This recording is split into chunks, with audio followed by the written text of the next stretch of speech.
اعوذ باللہ من الشیطان الرجیم بسم اللہ الرحمن الرحیم قل لا اقول لكم عندي خزائن الله ولا اعلم الغیب ولا اقول لكم انی ملک ان اتبع الا ما یوحى الی قل هل يستوي الاعمى والبصیر افلا تتفکرون صدق اللہ العظیم۔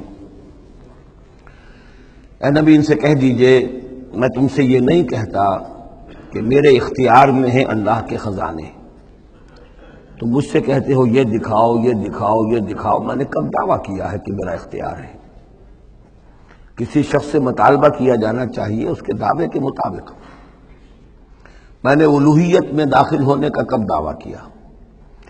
میں نے تو دعویٰ کیا ہے کہ میں اللہ کا ایک بندہ ہوں، عام انسان ہوں، بشر ہوں، مجھ پر وحی آئی ہے، مجھے مامور کیا گیا ہے کہ تمہیں متنبہ کر دوں، وہ کام میں کر رہا ہوں۔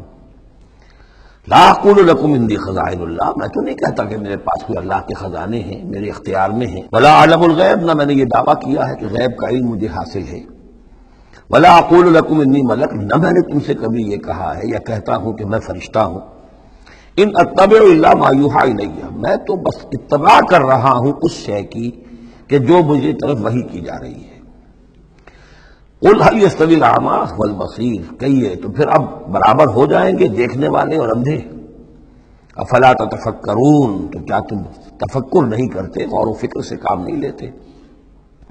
وانذر به، اب پھر یہاں به پر زور دے رہا ہوں میں۔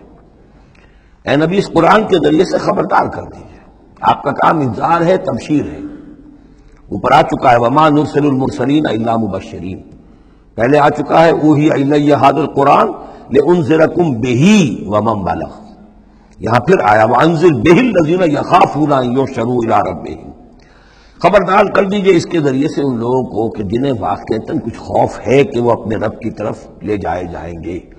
جیسا کہ میں نے آپ کو بتایا تھا کہ ان میں بھی بہت کم لوگ تھے کہ جو بعث بعد الموت کے منکر تھے، وہ یہ کہتے تھے کہ ہاں ہے، قیامت ہے، اٹھیں گے، اپنے رب کے پاس جائیں گے، لیکن وہاں ہمارے چھڑانے والے ہیں، وہ ہمیں بچا لیں گے۔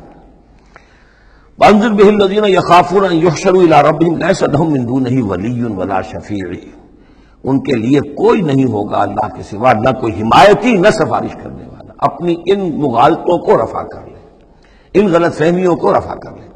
لعلہم یتقون، شاید کہ ان میں تقوی پیدا ہو جائے، شاید کہ وہ ڈر جائیں، شاید کہ خوف پیدا ہو جائے۔ صدق اللہ العظیم۔